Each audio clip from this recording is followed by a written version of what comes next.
검찰이 더불어민주당 이재명 대표에 대해서 오늘 아침 구속영장을 청구했습니다. 네, 대장동과 위례 신도시 개발 특혜 의혹 그리고 성남FC 후원금 의혹과 관해서인데요. 취재 기자 연결해서 자세한 내용 알아보도록 하겠습니다. 신선재 기자. 네, 서울중앙지검에 나와 있습니다. 검찰이 대장동과 위례 신도시 개발 특혜 의혹 그리고 성남FC 후원금 강요 의혹으로 이재명 대표에 대한 구속영장을 청구했습니다. 제1야당 대표에 대한 구속영장 청구는 헌정사상 처음인데요. 150여 쪽 분량의 영장에는 모두 5개의 혐의가 적혔습니다. 대장동과 위례 의혹에 대해서는 배임, 그리고 이해충돌방지법과 옛 부패방지법 위반 혐의가, 성남FC 후원금 의혹에는 뇌물과 범죄수익은닉규제법 위반 혐의입니다. 검찰은 이 대표가 성남시정 시절 성남시에 총 4,895억 원의 손해를 끼쳤다고 판단했습니다.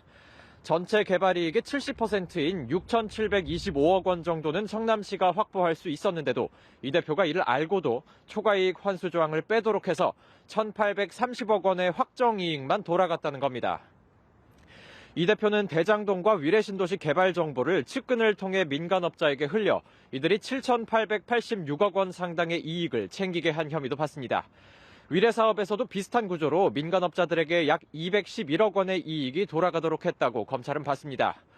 성남FC 구단주로 있던 2014년에서 2016년 기업들에게 건축 인허가와 같은 편의를 제공하고 후원금 명목의 뇌물 133억 5천만 원을 내도록 했다는 혐의도 있습니다. 성남시 땅을 매각하는 대가로 네이버에 성남FC 운영자금 50억 원을 내도록 한 혐의와 네이버에서 뇌물을 받았는데도 기부단체가 기부한 것처럼 가장했다는 혐의도 더해졌습니다. 한편 대장동 수익 400억여 원을 약속받았다는 부분은 영장에선 빠졌는데요. 검찰은 추가 검토가 필요하다는 입장입니다. 네, 신 기자, 검찰이 이 대표 구속이 필요하다고 본 이유도 설명해 주시죠.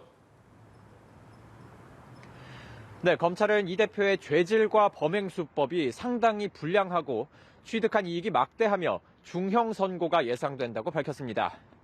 객관적 증거와 일관된 진술을 확보했는데도 이 대표는 직접 보고받고 승인, 결재한 행위에 대해 구체적 진술을 회피하고 사건을 정치 영역으로 끌어들여 처벌을 피하려 했다고 설명했습니다. 측근을 통해 증거를 인멸했거나 앞으로 인멸할 우려도 크다고 봤습니다. 정진상 씨가 유동규 전 본부장의 압수수색 직전 휴대전화를 버리라고 지시했다거나 이른바 친명계 좌장 정성호 의원이 김용, 정진상 씨를 회유한 정황 등을 고려했다는 분석입니다. 이원석 검찰총장도 이례적으로 입장을 냈는데요. 불법 정경유착으로 지역 주민과 자치단체에 가야 할 천문학적 이익을 업자들과 브로커들이 나눠 갖도록 한 지역 토착 비리라며 극히 중대한 사안이라고 밝혔습니다.